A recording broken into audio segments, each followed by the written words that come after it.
अगर तुम मदद नहीं करोगे तो कोई बात नहीं है, अल्लाह ने उस वक्त मोहम्मद सल्लल्लाहु अलैहि वसल्लम की मदद की थी जब उनको मक्का वालों ने निकाल दी, कोई पुरसान हाल नहीं था।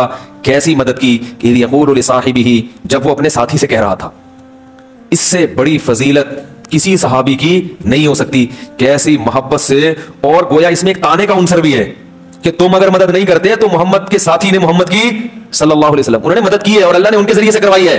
तो गोया इससे पता चला कि मोहम्मद सल्लल्लाहु अलैहि वसल्लम और अबू बकर ये साथ साथ हैं। पूरी उम्मत को अल्लाह इनके मुकाबले में लाके खड़ा कर रहा है, और मुकाबले में हजरत अबू बकर को नहीं जिक्र किया अल्लाह ने। बहुत मुश्किल है। यानी अल्लाह कह रहा है कि तमाम सहाबा से और तमाम मुसलमानों से कि तुम अगर मोहम्मद सल्लल्लाहु अलैहि वसल्लम की मदद नहीं करते तो कोई बात नहीं है। अल्लाह ने उस वक्त मदद की थी जब वो दो थे, मोहम्मद उन दो में के एक थे। तो गोया अल्लाह ने नबी सल्लल्लाहु अलैहि वसल्लम और हजरत अबू बकर सिद्दीक को एक तरफ और बाकी पूरी उम्मत को उसके मुकाबले में जिक्र किया कि बाकी पूरी उम्मत अगर इनकी मदद करे ना करे, अल्लाह ने तो इन दोनों की मदद कर ली है। कितनी बड़ी फजीलत है ये हजरत अबू बकर की। और उलमा कहते हैं कि इस आयत में हजरत अबू बकर का सहाबी होना, साथी होना, यह मनसूस है, क्योंकि अल्लाह ने हजरत अबू बकर को नबी का साथी कहा है।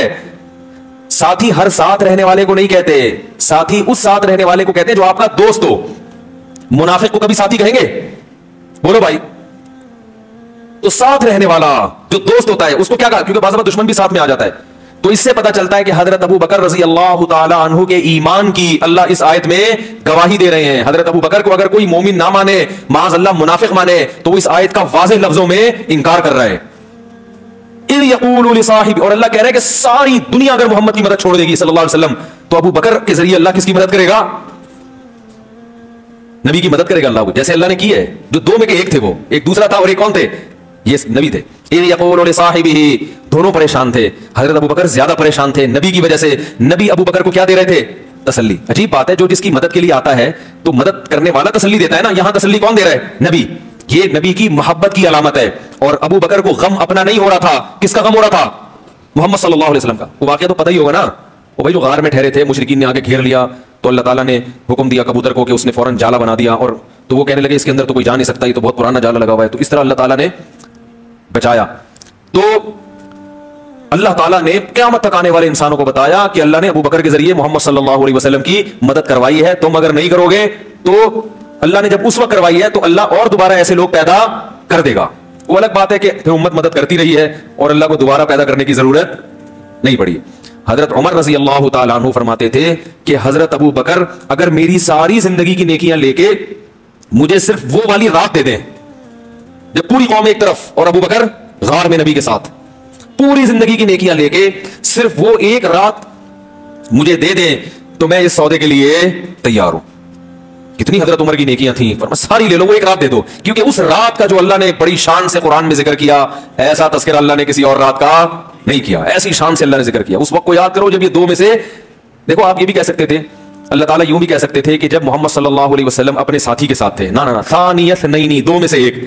ये गोया रुतबा बयान करने के लिए कि दोनों क्या क्या है, बिल्कुल करीब करीब साथी हैं, करीब करीब। तो अल्लाह उन दोनों में से दोनों को हर एक का दूसरा कह रहा है। ये भी बलागत है कुरान मजीद की। इसी वजह से उलमाए उम्मत का इजमा है कि तमाम पैगंबरों के बाद सबसे बड़ा मकाम किसका है? हजरत अबू बकर रजी अल्लाह ताला अन्हु का। बाज लोग कहते हैं भाई अहले बैत को फजीलत होनी चाहिए। नबी के दामाद थे हजरत अली, एक साहब तकरीर कर रहे थे कि अबू बकर और उमर ने तो नबी को अपनी बेटी दी है और हजरत अली को नबी ने अपनी बेटी दी है, तो फजीलत किसकी हुई? भाई अली, हजरत अली की फजीलत हुई कि नबी अपनी बेटी, उनको बेटी देना मुश्किल काम है ना भाई। बेटी देने में तो 100 दफा सोचता है इंसान, लेने में तो कहता है चलो भाई, वो तो कहीं भी शादी कर लेता है। देना बड़ा मसला है ना।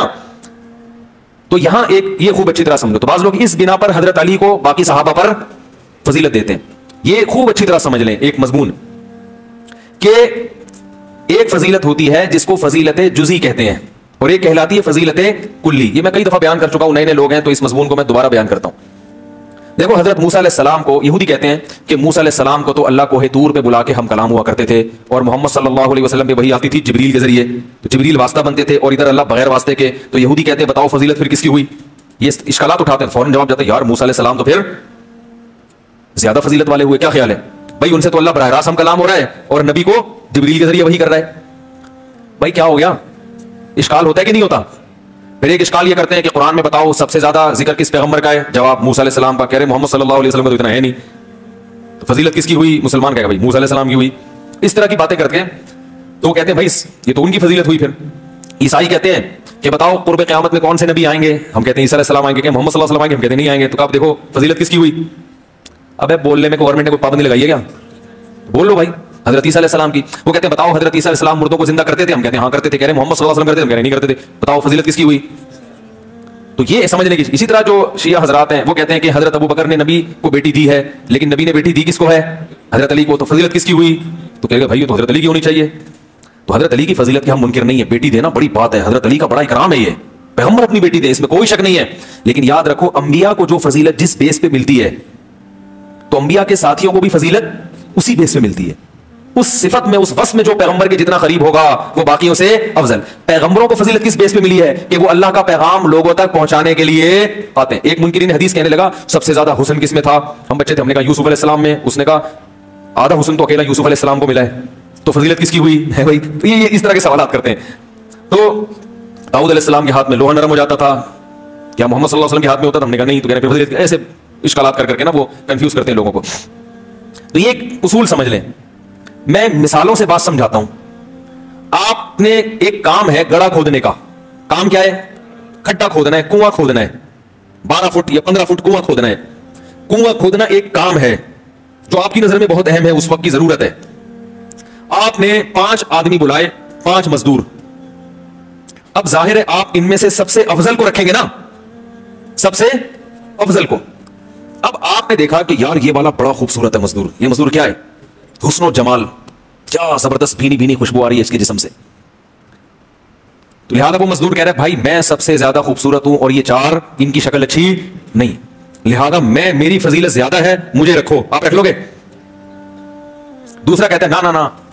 उस खूबसूरत से कहते हैं पैसे हैं? वो कह रहा नहीं। कह रहा है मैं 18 ग्रेड का ऑफिसर हूं। एक मिसाल है, वो अलग बात है कि जमाने की वजह से मैं जॉबलेस हो गया, मेरा रुतबा इससे ज्यादा है, मेरा मकाम इससे, मैं ऑफिसर हूं, इसकी तो कोई सुनता नहीं, मेरी तो सारी दुनिया सुनती रही है।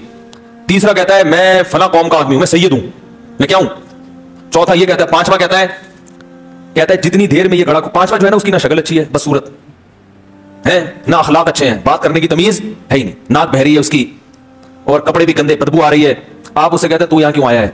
कह रहा है ये जितनी देर में गड़ा खोदेंगे ना, घंटे में खोदेंगे, मैं 1 घंटे में खोद के दिखा दूंगा और ऐसी सफाई से काम करके दिखाऊंगा कि जो आएगा बोलेगा भाई कुआं है कुआं, किसी मशीन से खुदवाया क्या, और रेट मेरे कम है, लेकिन शक्ल अच्छी नहीं है। तो किसको तरजीह दोगे आप? आप बोलोगे भाई तू खूबसूरत से, भाई कोई रिश्ता थोड़ी देना है तुझे हमने निकल यहां से। दूसरे कहोगे 18 ग्रेड, तुझे कोई ठप्पा थोड़ी लगवाना है हमने डॉक्यूमेंट्स पे, पतली गली से निकल। उनसे पूछा कितनी देर में? 18 ग्रेड वाले कह रहे भाई मैं 4 दिन लगा दूंगा क्योंकि मेरा काम तो है नहीं, मैं तो सारी जिंदगी एयर कंडीशन में बैठा हूं। दूसरा कह रहा है मैं हुस्न और जमाल इतना है कि मैं उसको बचाते बचाते 6 दिन लगाऊंगा, ज्यादा पसीना आ गया तो नमकियात ना निकल जाए, तो ये ना हो जाए, तो वगैरह, और आता भी नहीं है मुझे। तो आप तरजीह इस मौके पे किसको दोगे? तारीफ करोगे उसकी जिसमें हुस्न का, आप माशाल्लाह बड़े अच्छे आदमी हो, बड़े माशाल्लाह जच रहे हो आप, बहुत अच्छे, माशाल्लाह कुर्ता लगता है कि आपने उनसे उधार लिया है, तो तारीफ करोगे। लेकिन इस मौके पर तरजीह किसको दोगे? क्योंकि इस वक्त आपकी नजर में सबसे ज्यादा अहम क्या चीज है? कुआं खुदवाना। तो याद रखो अल्लाह ने इंसानों को पैदा किया अपनी इबादत के लिए ताकि ये मुझसे जुड़े रहें। तो अल्लाह ताला बहुत सारे दुनिया में काम करते हैं, लेकिन और बहुत सारे काम अल्लाह ने हकीमों को बना दिया लोगों के इलाज कराने के लिए, डॉक्टरों को पैदा कर दिया लोगों के इलाज के लिए, साइंसदानों को पैदा किया अल्लाह ने ताकि ये तरक्की करवाएं, चांद और सूरज पे कदम, सूरज पे तो नहीं खैर इतनी नहीं हो रही, चांद पे और मरीख पे कदम रखने की बातें करें, और मैकेनिक को अल्लाह ने पैदा कर दिया, वो मुख्तलिफ चीजें बना बना के मार्केट में लाता रहे। ये सारी चीजें इंसानियत के मकासद में नहीं है, जरूरत है, होने चाहिए, लेकिन इंसानियत को पैदा क्यों किया था? वमा खलक़तुल जिन्ना वल इंसा इल्ला लियअबुदून। असल मकसद क्या था? ये मेरी इबादत करें। तो उस असल मकसद के लिए जो लोग दुनिया में आते हैं वो तमाम लोगों से अफजल, तभी तमाम पैगंबर तमाम लोगों से अफजल, डॉक्टरों से भी, इंजीनियर से भी, साइंसदान से, क्योंकि असल मकसद उनको देते हैं अल्लाह ताला। बिल्कुल ऐसे जैसे आपकी नजर में आप कुएं को फोकस कर रहे हैं ना, तो आप उसमें बसूरत, खूबसूरत, इन चीजों को नहीं देखोगे, आप कहोगे ये वाला काम कौन करके देगा मुझे। समझा पा रहा हूं मैं अपनी बात? तो पैगंबरों को जो अल्लाह भेजते हैं इंसानों को किससे जोड़ने के लिए? अल्लाह से। इसलिए अल्लाह की नजर में फजीलत सबसे ज्यादा किसकी है? पैगंबर की। अब पैगंबरों में भी मुख्तलिफ दर्जात हैं, तो पैगंबरों में जिस पैगंबर में ये रिसालत वाला माना सबसे ज्यादा होगा, अल्लाह की नजर में वो पैगंबर सबसे ज्यादा अफजल। हजरत मूसा अलैहिस्सलाम को यकीनन ये फजीलत हासिल है कि अल्लाह को तूर पे बुला के हम कलाम होते थे, मगर हजरत मूसा में जो रिसालत वाली सिफत थी वो हमारे नबी से कम थी, क्योंकि एक मखसूस कौम की तरफ नबी बना के भेजा गया, चंद लोगों को, चंद लाख को या चंद हजार को अल्लाह से जोड़ने के लिए। मोहम्मद सल्लल्लाहु अलैहि वसल्लम को सारे इंसानों की तरफ अल्लाह ने पैगंबर बना के भेजा है। नहीं यार ये बात, भाई देखो, एक मजदूर है जिससे एक कुआं, आप उसको कहते हो कि यार इसको एक कुआं दे दो, इससे ज्यादा की सलाहियत नहीं, और एक मजदूर है पूरे मुल्क का ठेका आप उसको देते हो, तो यकीनन कुआं खोदने में ये दूसरे से ज्यादा माहिर है। जबकि आपकी नजर में कुआं खोदना एक वक्त की जरूरत है, अल्लाह की नजर में लोगों को इंसानों से मिलाना। तो अल्लाह ताला ने नूह अलैहिस्सलाम भी भेजे, मूसा अलैहिस्सलाम भी, ईसा अलैहिस्सलाम भी, बहुत सारी चीजें दी। हजरत ईसा को कहा मुर्दे जिंदा करो, हजरत ईसा को ये फजीलत, ये फजीलत, ये फजीलत, मगर बता दिया कि जब मोहम्मद सल्लल्लाहु अलैहि वसल्लम दुनिया में आएंगे आपकी शरीयतें मनसूख। लौ काना मूसा हय्यन लमा वसिअहु इल्ला इत्तिबाई, मूसा को हितूर पे जाके अल्लाह से हम कलाम होते हैं, बड़ी फजीलत है, मानता हूं। गोया नबी बज़बान हाल ये कह रहे हैं, हमारे नबी गोया बज़बान हाल हमें बता रहे हैं कि मानता हूं अल्लाह ने मूसा से बड़ी मोहब्बत की है, कोहे तूर पे बुला के हम कलाम हुए, लेकिन अगर मूसा आज जिंदा हो जाए तो जब तक मेरी पैरवी नहीं करेंगे जन्नत में दाखिल नहीं हो सकते। तो पता यह चला कि रिसालत वाला माना किसमें सबसे ज्यादा है? मोहम्मद सल्लल्लाहु अलैहि वसल्लम में। इसमें कोई आपके बराबर नहीं है।